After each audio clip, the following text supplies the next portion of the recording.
உண்மையிலே சோஷியல் மீடியால உங்க ஒய்ஃபோட அந்த எமோஷனல் வீடியோவ பார்த்து நான் உண்மையிலே ஷாக் ஆயிட்டேன். உண்மையிலே மதுரை முத்துவோட ஒய்ஃபா? மதுரை முத்து ஏன் இந்த மாரி செஞ்சாரு?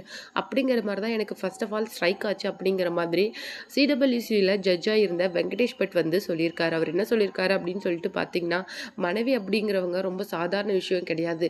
அவங்க நம்ம லைஃப் மட்டும் கிடையாது. நம்மளுடைய உடம்புலயே சரிபாதி இருக்கிறவங்க. அப்படி அவங்களுக்கு ஏதாவது ஒரு பிரச்சனை அப்படிங்கும்போது, ஒரு கணவனா, ஒரு மனைவிக்கு, குழந்தைக்கு பிரச்சனை அப்படின்னா, நம்ம எப்பவுமே நிக்கணும். எவ்வளோ பெரிய பிரச்சனையா இருந்தாலும் பரவால்ல. மணி அப்படிங்கிறது இன்னைக்கு வரும், நாளைக்கு போயிரும். அது நம்ம கூடவே வரப்போறது கிடையாது. ஆனா குழந்தைங்க, ஒய்ஃப் அப்படிங்கிறவங்க நமக்காக இருக்கிறவங்க. நம்மக்கிட்ட பணம் இருந்தாலும் இருப்பாங்க, இல்லனாலும் இருப்பாங்க. அதுதான் நம்மளுடைய மனைவி, குழந்தைங்க. அதனால தான் அவங்க வந்து எப்பவுமே நமக்கு ஒரு பெரிய ஸ்ட்ரென்த் அப்படின்னு சொல்றோம் அப்படின்னு சொல்லிட்டு, மதுரை முத்துவோட மனைவி பேசின அந்த எமோஷனலான வீடியோவுக்கு நம்ம மதுரை முத்துக்கு கண்டனம் தெரிவிச்சு வெங்கடேஷ் பட் பேசியிருக்காரு. அவர் என்ன பேசியிருக்காரு அப்படிங்கிற விஷயத்த தான் நாம இந்த வீடியோவில் டீட்டெயிலாக பார்க்க போறோம். வீடியோக்குள்ள போறதுக்கு முன்னாடி நீங்க நம்ம சேனலுக்கு புதியவராக இருந்தால் மறக்காம சிபி ட்ரெண்டிங்கை சப்ஸ்கிரைப் பண்ணி ஃபாலோ பண்ணிக்கோங்க.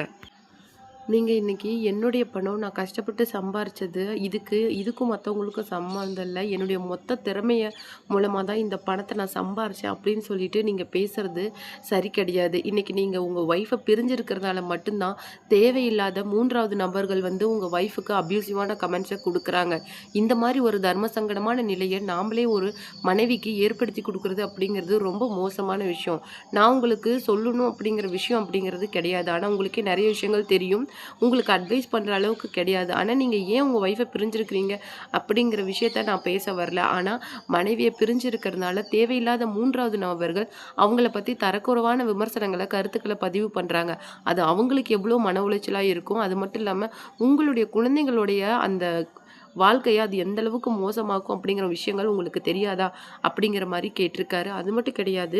மனைவி அப்படிங்கிறவ நம்ம வாழ்க்கையோட ஒரு பெரிய விஷயம். அதாவது ஆதாரம் அப்படின்னே சொல்லலாம்.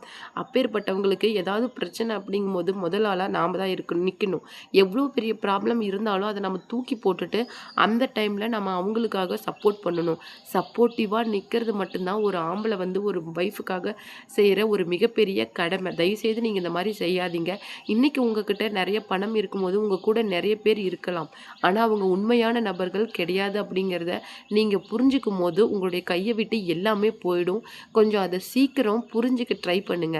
அதுக்கப்புறமேலும் உங்க ஒய்ஃப் பேசின விஷயங்கள்லாம் பார்க்கும்போது ரொம்பவும் என் மனசுக்கே கஷ்டமா இருக்குது. அவங்க அந்த அளவுக்கு ஒரு குழந்தைய வளர்த்துறதுக்கு நான் அவ்ளோ கஷ்டப்படுறேன். ஒரு சிங்கிள் பேரண்ட்டா நான் எவ்ளோ என்னுடைய குழந்தைக்காக தான் பண்றேன் அப்படின்னு அவங்க பேசும்போது பார்க்கவே ரொம்பவும் கஷ்டமா இருக்கு அப்படிங்கிற மாதிரி செஃப் வெங்கடேஷ் பட் வந்து சொல்லியிருக்காரு.